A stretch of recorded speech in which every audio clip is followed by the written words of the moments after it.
আজকের বিচার প্রার্থী আসামি জনাব air vice marshal Altaf Hossain Chowdhury, যিনি বাংলাদেশ বিমান বাহিনীতে সর্বোচ্চ পদে আসীন ছিলেন। পরবর্তীতে তিনি সংসদ সদস্য নির্বাচিত হয়েছেন। তারপরে বিএনপি সরকারের আমলে তিনি একাধিক মন্ত্রণালয়ে দায়িত্ব পালন করেছেন, স্বরাষ্ট্র মন্ত্রণালয় এবং বাণিজ্য মন্ত্রণালয়। অত্যন্ত বর্ণাঢ্য জীবন, চৌকস একজন পাইলট হিসাবে এই দেশের একজন কৃতি সন্তান। This extraordinary additional quality then of the politician. Beside that, he is a man of personality, স্বচ্ছ পরিচ্ছন্ন রাজনীতিবিদ। ওনার বিরুদ্ধে বৈরী সরকার যেটা ছিল,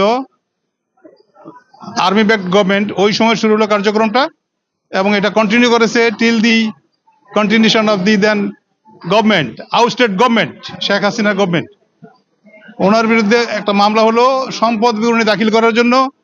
তিনি জেলখানায়, জেলে অন্তরীণ আটক। এই অবস্থায় ওনার বাড়ি থেকে সমস্ত কাগজপত্র জব্দ করা হয়েছে without any seizure list and inventory.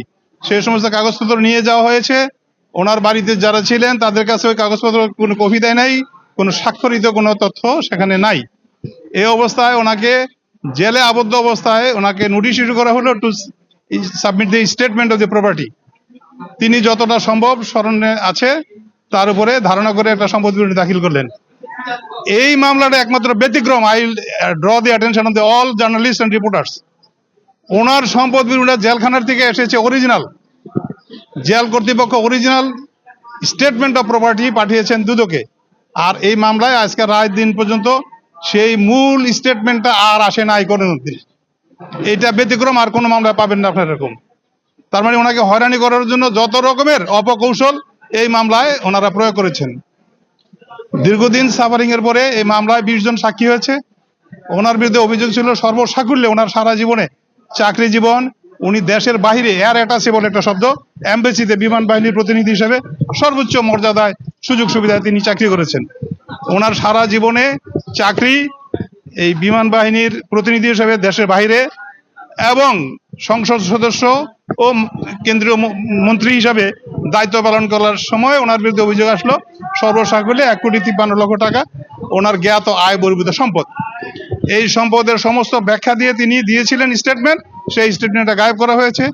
অন্যান্য সাক্ষী যারা এসেছে তাদেরকে আমরা জিজ্ঞাসাবাদ করেছি, যারা কেউই ইস্টাবলিশ করতে পারে নাই যে কোন সম্পত্তিটা কিভাবে ওনার নন সোর্স অফ ইনকামের বাইরে। সর্বসাকুল্যে সমস্ত সাক্ষ্য প্রমাণ অ্যানালাইসিস করে আজকের বিচারক অত্যন্ত ন্যায়নিষ্ঠভাবে নিরপেক্ষভাবে মূল্যায়ন করে কয়েকটা জিনিসকেই ডিজন করেছে যে এই যে স্টেটমেন্ট অফ ওয়েলথ যেটা পাওয়া যায় নাই, এটা কোনোভাবে বিবেচনার দাবি রাখে না। একটা ফটোকপি দেওয়া হয়েছে উইদাউট এনি অথরিটি, ফটোকপি কোনো অ্যাডমিসেবল এভিডেন্স না।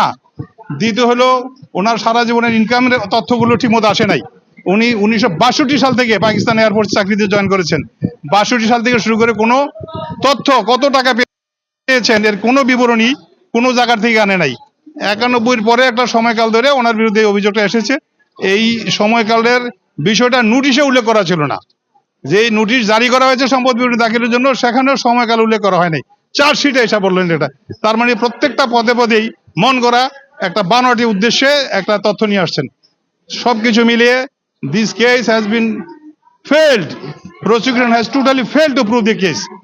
সেই কারণে নিষ্ফল প্রমাণিত হয় আজকে ওনাকে মাননীয় আদালত বেকসুর খালাস দিয়েছেন। আমরা আদালতের প্রতি কৃতজ্ঞ। আইনানুগ প্রক্রিয়ায় হয়রানি হয়েছি সেটাকে আমরা কন্ডেম করি।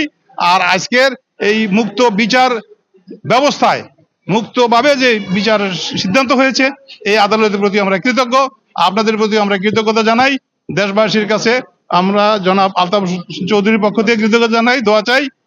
ওনাকে রাজনৈতিকভাবে হয়রানি করার জন্য, এলাকায় ওনাকে সামাজিকভাবে হেয় করার জন্য, অর্থনৈতিকভাবে ক্ষতি করার জন্য এই মামলা দায়ের করা হয়েছিল। ইচ্ছাকৃতভাবে, উদ্দেশ্য প্রণীতভাবে এটা ফেল করেছেন।